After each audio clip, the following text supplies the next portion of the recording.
আসসালামু আলাইকুম। আশা করি সবাই ভালো আছেন। আলহামদুলিল্লাহ আমিও ভালো আছি। আজকের রান্নাবান্না নিয়ে চলে আসলাম। আজকে আমি একটা রেসিপি বানাবো, সেটা হচ্ছে বাদামের ভর্তা। তো বাদামের ভর্তা করার জন্য আমি প্রথমে কিছু বাদাম নিয়ে নিয়েছি। তারপরে একটা কড়াই নিয়ে সেই কড়াইতে কিছু বাদাম আমি ভেজে নিয়ে তারপর হচ্ছে আমি একটা পাত্রে আমি সেই ভাজা বাদামগুলো তুলে নিলাম। ভাজা বাদামগুলো তুলে নিয়ে আবার আমি সেই কড়াইটাই চুলাতে বসিয়ে দিলাম। কড়াইটা আমি চুলাতে বসিয়ে প্রথমে আমি কিছু শুকনা মরিচ ভেজে নেব। এই যে আমি প্রথমে কড়াইতে আমি কিছু শুকনো মরিচ দিয়ে নিলাম। তেল ছাড়া প্রথমে শুকনো মরিচগুলোকে আমি কিছুক্ষণ ভেজে নিয়ে তারপর এখানে তেল অ্যাড করে দিলাম। অ্যাড করে দিয়ে শুকনো মরিচগুলোকে আমি ভালোভাবে ভেজে নিয়ে তুলে নিলাম। শুকনো মরিচগুলো তুলে নিয়ে তারপর হচ্ছে যেতটুকু তেল ছিল সেই তেলের ভিতর আমি হচ্ছে পেঁয়াজগুলো দিয়ে দিলাম। আর আমি পেঁয়াজগুলোকে এইভাবে কেটেছি, একটা পেঁয়াজকে 4 ভাগ করে নিয়েছিলাম। আর মরিচ ভাজার সময় আমি তেলের পরিমাণ একটু বেশি দিয়েছিলাম, যেহেতু আমি পেঁয়াজগুলো ওই তেলেই ভেজে নেব সেই জন্য একটু তেলের পরিমাণ বেশি দিয়েছিলাম। আর সেই তেলে আমি কিন্তু পেঁয়াজগুলো একটু লাল লাল করে ভেজে নিয়েছি। পেঁয়াজগুলো যখন আমার একটু লাল লাল করে ভাজা হয়ে গেছে তখন কিন্তু এই পেঁয়াজগুলোর ভিতরে আমি যে প্রথমে বাদাম ভেজে রেখেছিলাম সেই বাদামগুলো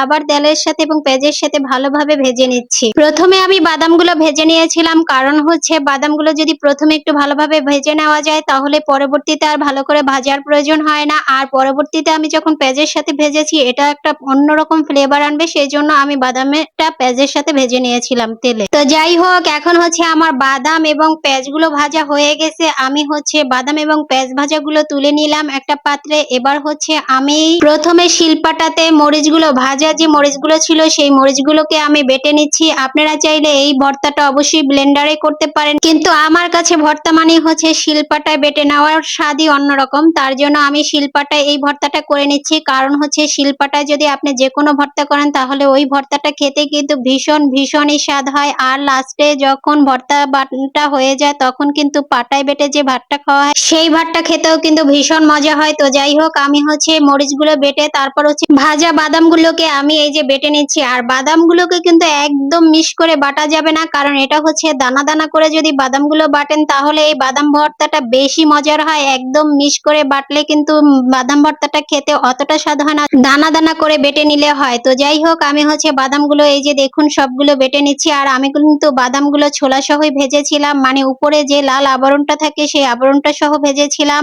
আর বাটার সময় কিন্তু সেই আবরণটা সহই বাদামটা বেটে নিচ্ছি। বাদাম বাটা হয়ে যাওয়ার পরে আমি হচ্ছে ভেজে রাখা সেই পেঁয়াজগুলো আমি বাদামের সাথে ভেজে নিয়েছিলাম সেই পেঁয়াজগুলোকে আমি একটু আধো আধো মিশ করে তারপর পেঁয়াজগুলো বেটে নিচ্ছি, যাতে করে একদম সম্পূর্ণ মিশ না হয় পেঁয়াজগুলো। কারণ এই পেঁয়াজটা যখন আধো আধো করে বাটা হবে তখন হচ্ছে মুখে যখন এই পেঁয়াজটা পড়বে খাওয়ার সময় তখন ভীষণ রকম একটা সুন্দর ফ্লেভার আসবে আর খেতে ভীষণ মজা লাগবে। সেই জন্য পেঁয়াজগুলোকে একদম মিশ করে বাটিনি, একটু আধা আধা করে রেখেছি যাতে করে খেতে ভালো লাগে। তো যাই হোক, পেঁয়াজ বাটাও হয়ে গেছে। এখন হচ্ছে বাদাম এবং পেঁয়াজ বাটা মরিচ বাটা সবগুলো মিক্সচার করে নিচ্ছি। আর এর মাঝে কিন্তু আমি অবশ্যই লবণটাও দিয়ে দিয়েছিলাম প্রথমেই যখন মরিচ বেটেছিলাম। আপনারা অবশ্যই লবণটা আপনাদের স্বাদ মতো টেস্ট করে নেবেন। আমার কিন্তু এখানে যতটুকু লবণের প্রয়োজন ছিল ঠিক ততটুকু হয়ে গেছে। আর দেখেন কালারটা কতটা সুন্দর হয়েছে আর বাদামটা কতটা মজা হয়েছে ভর্তাটা যা বলার বাহিরে। আমি আপনাদের সাথে এই যে দেখুন বারবার মাখিয়ে দেখাচ্ছি, বাদামের কালারটাও কিন্তু অনেক সুন্দর হয়েছে ভর্তার কালার। তো যাই হোক, এখনো যারা বাদাম ভর্তা করে খাননি তারা অবশ্যই বাদাম ভর্তা করে খেয়ে দেখবেন, ভীষণ মজা হয়। আর এই রেসিপিতে যদি তৈরি করেন তাহলে অবশ্যই